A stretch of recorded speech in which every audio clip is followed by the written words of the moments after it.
Hello, am I audible? Yes. Can everybody hear me? Right. So to put things straight, I'll first introduce myself.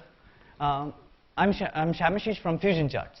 So Fusion Charts, a company that sells a lot and sells almost at 20,000 customers. So and we also happen to have a JavaScript framework.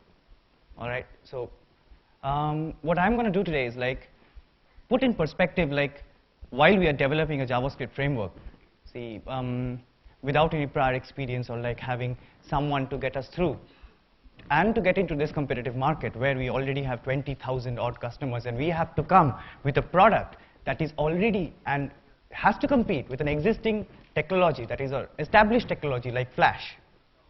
So in that perspective, what I would like to give to you today is explain that the silly little things that we did, the small things that ensured that we came to this state, this stage that we are now, with minimalistic effort and avoiding as much as blunder as possible. So while we were developing our framework, so we started off, all right, sorry.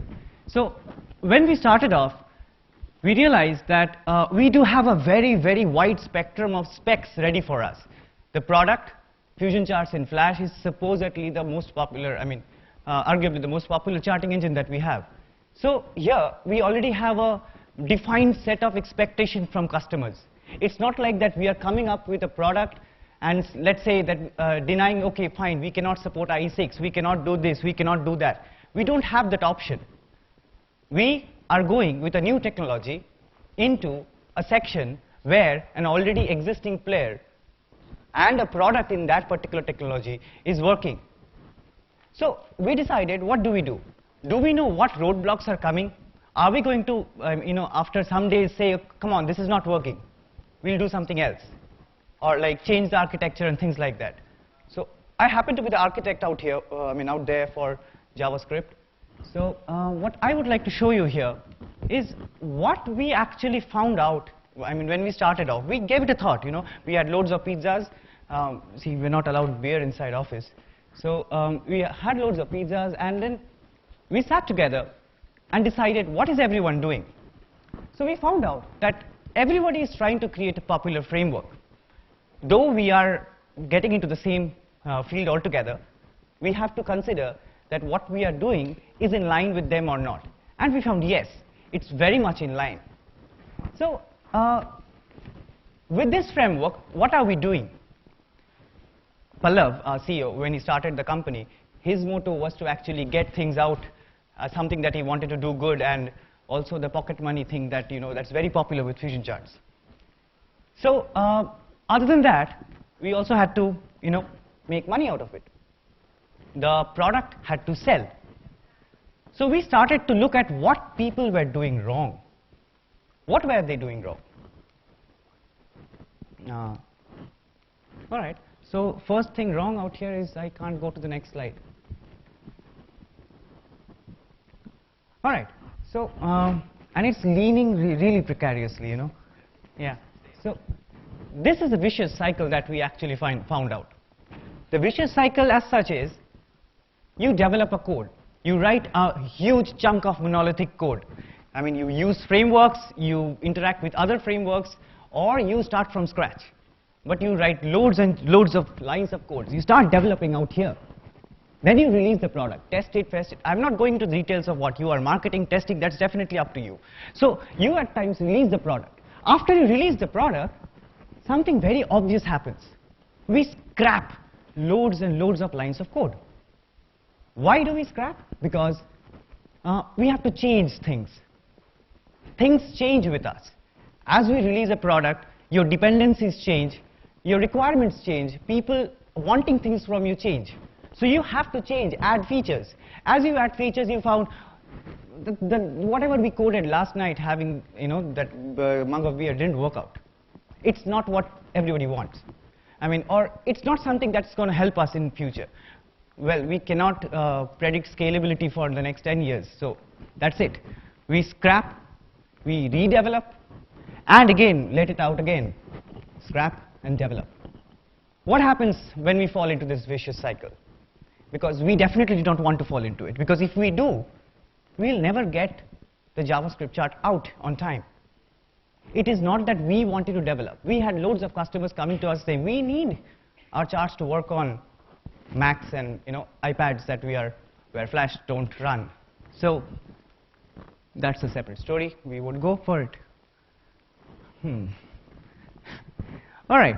So what are we losing in this process if we do this way? Because we are having so many frameworks, because we do go through frameworks that come in because we have to assimilate lots of third-party frameworks into our framework as well.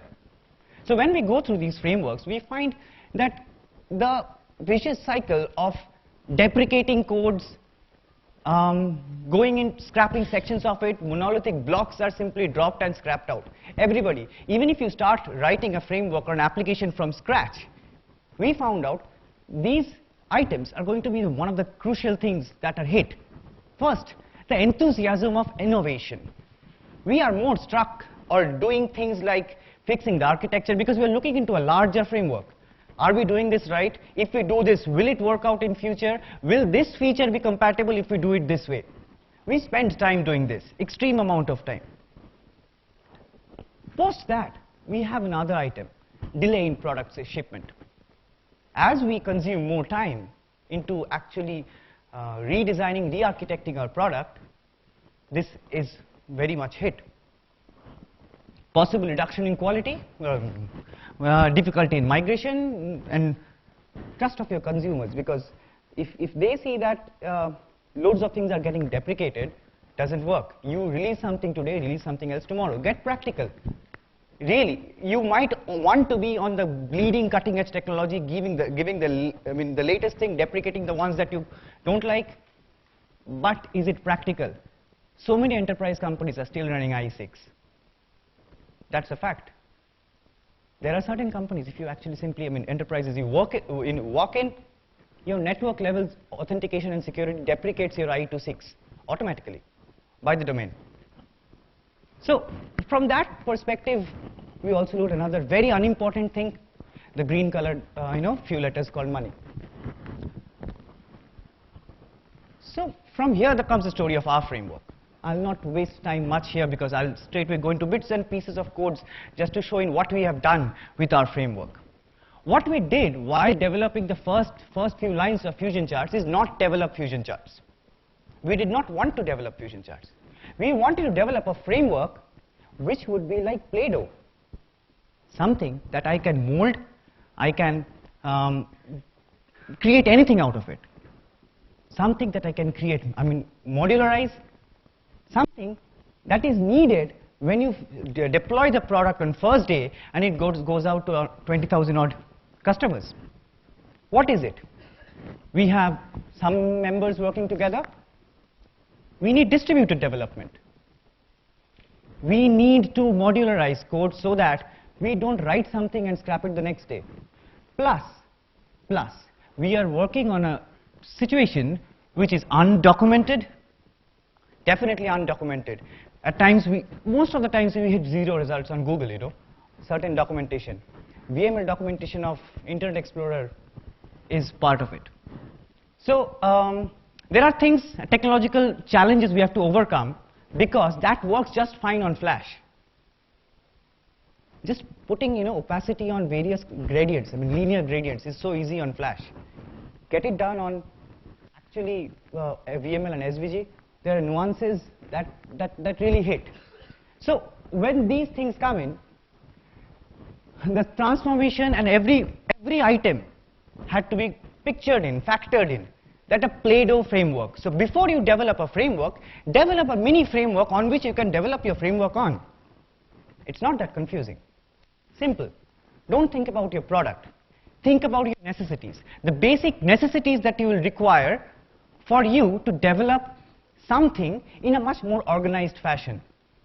Not just writing, putting a closure on top and writing var a is equal to something, I want to do this, code.prototype.this.that, and it's done. Think about the fact how you can put this code in sets and blocks which correspond to your actual design decisions.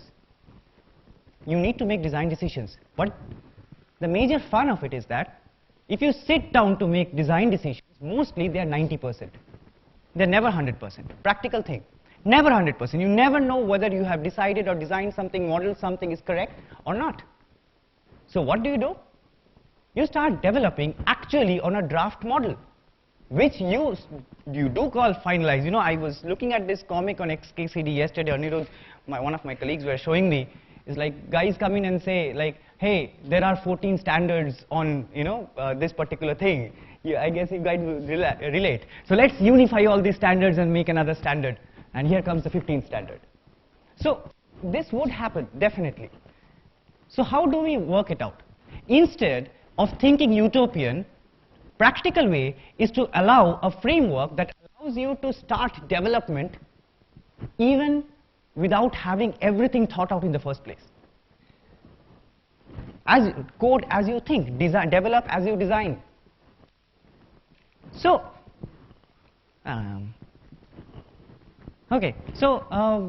thanks, he's really helping me out actually. I mean, I should be the one going there and clicking it, right? Developing the Play-Doh. So we added 4 items, 4 basic items that we found would be necessity. 4 items. 1, a plugin-like architecture. The core itself is nothing but a plugin provider, an architecture that facilitates us to create plugins. And the first plugin may be sections of the chart itself. So plugin-like architecture. We have legacy issues to look into, compatibility. Something like you can still run Windows 98 apps on Windows 7 because it is practical. There are people using it. You cannot just shun them. So we need an event architecture which will cater to these needs. Plus the browser is, in loads of aspects, the DOM is event driven. So this is required. Standardization of inheritance. We don't, kind of also like to reduce the number of lines we would like to code, because you can inherit JavaScript, the JavaScript way, not the classical way, in different ways. And at the end of it, something that we derived or that we call as the managed interface.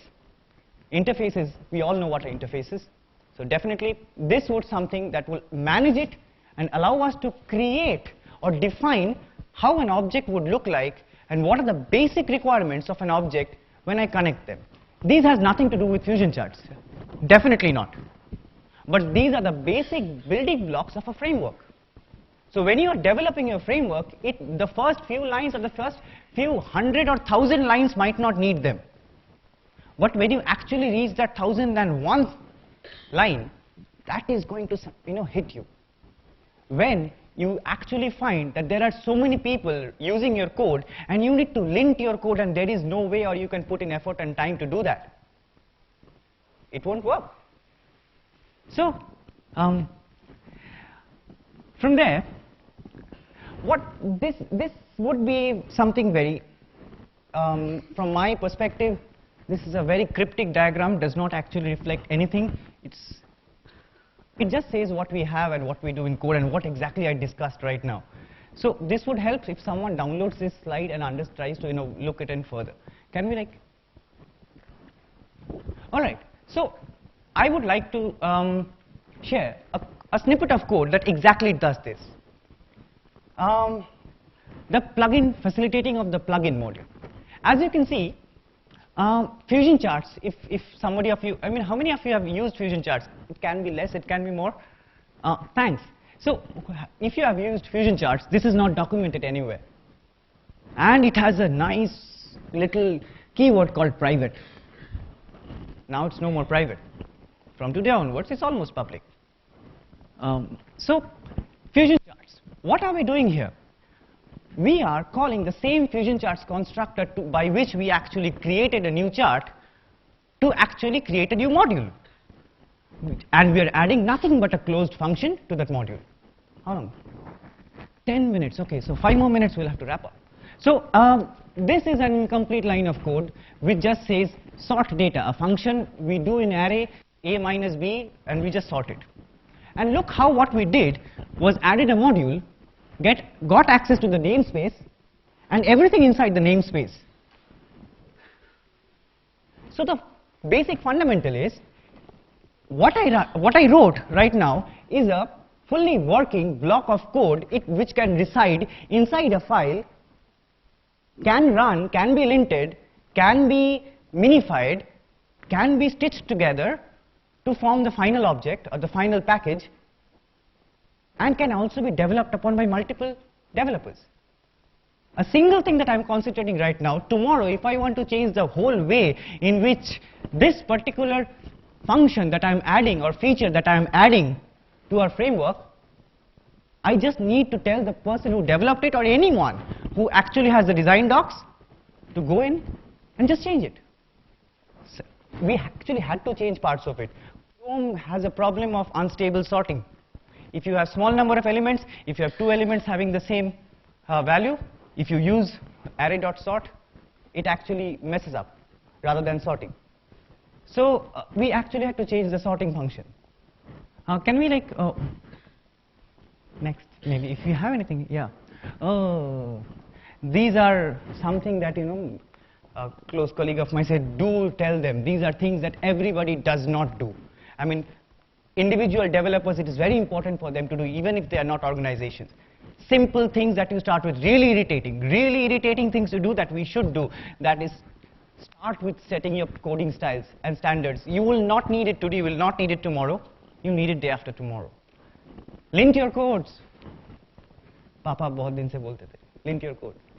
So follow inline documentation, Java docs, JS docs, minifier engine. I'm just running through this because these are nothing but things that you have already heard and things that we generally don't follow, even in large organizations.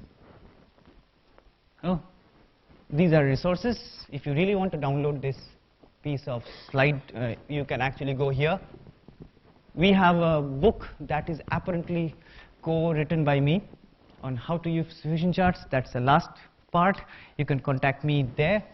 And nothing else. It closes. You guys might not have questions. You might have questions. Anything that I can help you with? Okay. I know you'll ask questions. Sushant. Hello. There are certain JavaScript frameworks now available which provide modular architecture and provide event-driven, communication between modules and give concept of module submodules. True. Like Backbone has a lot of application frameworks. True. Did you evaluate any of them before writing your own framework? Yes, we did. We did evaluate. But there was one very key factor involved, which I did not say during the presentation, and this question actually works it out. I'll give you one example. jQuery 1.8 is dropping IE6 support, right? Right? jQuery 1.8 or which version onwards? Huh? Right. What does that mean? Our parts of us are consuming jQuery. That means just for the decision that jQuery took to change IE6, I am having to now change things in jQuery so that that same old jQuery, an updated version, if another user uses, can still run IE6. It's a framework which actually influences your development time. You are writing your own framework. You might use a modularity framework, right? But the core, the basic essence that you want to develop, I would recommend you to write from scratch your way and a boilerplate. That would prevent your framework from being influenced by development cycles and other natural calamities. Okay, just one more thing. So the core framework which you have written is like domain agnostic and doesn't pertain to any particular domain. So True. Would you be making it kind of an open source or release out a bit? There are two things that we are considering very soon. Is not just to open source this, but to open source parts of our renderer. It is extremely difficult to get the same output like Flash in between browsers. I mean, however much we are enthusiastic about this, it's difficult. We are thinking on the lines to let this out, and we will very soon, because parts of our codes are very dirty. We don't want you to see the dirty side of us. So, can you have that as a token of appreciation from me and my company, so that works out. All right, goodies for people who are asking questions. Who's next? There is a pen, if you actually. Ask a question. Hi, I have a question. Sure. To me, it looks like whatever advice you're sharing here, taking us back to where we come from, like all Yes. this big design upfront, which is what Agile tried to do. Mhm. And even frameworks, kind of the popular frameworks are the ones which first an application was built and the framework was Exactly. extracted out of it. Martin Fowler has this thing saying harvesting a framework from application. Right. What you are saying is exactly the opposite, like which doesn't reflect the reality. Rails is a framework that came out of an existing application. It's a very popular framework. Right. And even my experience, it's very hard to come up with those abstractions and the design unless you've built 2 or 3 uses of that and then see the similarities in it. Right. And most of your advice seems to go against that. Exactly. I'll give 2 analogies or examples out of it. A, we have not developed a single JavaScript framework before this. B, we are developing, let's say, things at record speed, getting charts out and the entire framework out even before most other, I won't say most other, general tendencies can do. Third, we are still selling, we are still popular. This framework is helping us work out. This might be different from the stream in which you generally think. I mean, but there's no harm to try it out in the other way possible. This has worked out. You cannot think everything, that's the point. So, instead of thinking everything, keep the scope of developing as you think. A very important reason why we avoid paperworks. We say, why do we need paperworks? Why do you have paperworks in your processes? So, the reason that we avoid paperworks, and the answer to that is, or like a solution, let's say I want to track a report, so put a paperwork in, right? Why not put a system that tracks a report for, this particular report for you, than putting something that is going to hinder? It is like asking someone, do not use a version control system, but simply copy the file before saving it. I'll again try to bring an analogy to this question because it just might go slightly out of context. So the question comes here is, if something that allows you to think and develop as you grow, the basic ingredients, like basic ingredients of loads of things, then what will happen is, as you grow and as you finalize to a state where you are able to distribute, you won't be in a situation by which you'll have to roll back your clock further. This might not define it. You are not defining your product. We never defined our product through this. What we defined is, as we define, our definition should not be limited by the architecture that creates it. There are design patterns that we follow. I mean, I am a kind of prototypal guy who believes classical inheritance is not the thing to be put in JavaScript. So that's something else. But with all these design pattern and architectures put in, what matters is how you code from your heart. And how you write your code should work out and should not be limited by the thoughts that you have put in prior to modeling your code. And this helps you towards that. It helped us. I don't know whether it will be right. I don't know whether it will be working for you. It has worked for us. So we wanted to come up and share. I joined JSFoo last year as well. We had things in place, but I was kind of shy to come up and speak. And even as I speak, it's quite nervousing for me. So I'll just try to work it out. Anything, anyone else that I can? We have time for one more question. Yeah. Was I satisfactorily answering? I mean, did I actually appeal to your? No, we'll have to have a longer. I will, definitely. Quick question. So you guys are essentially moving to a completely HTML5 compatible platform and all that, right? True. That being said, theoretically, one could be able to load your JavaScript in another context, for example, Node or so on and so forth. Take your JavaScript and render charts and use it elsewhere.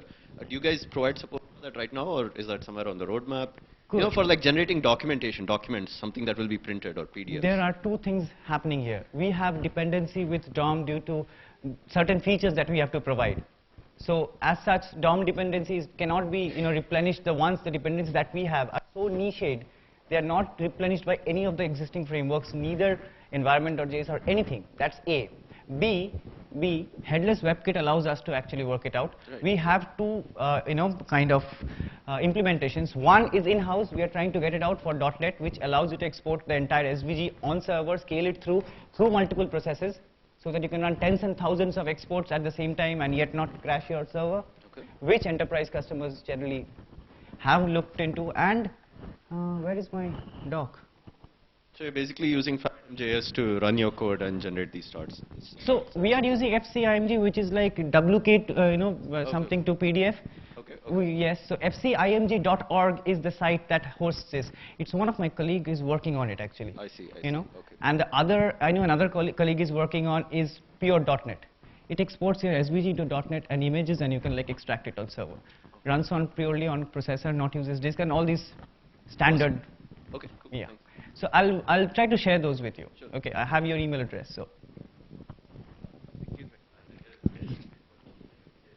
Okay, any more questions? Okay, then let's thank the speaker, and with this we finish our current session and break for a 1 hour lunch break. All the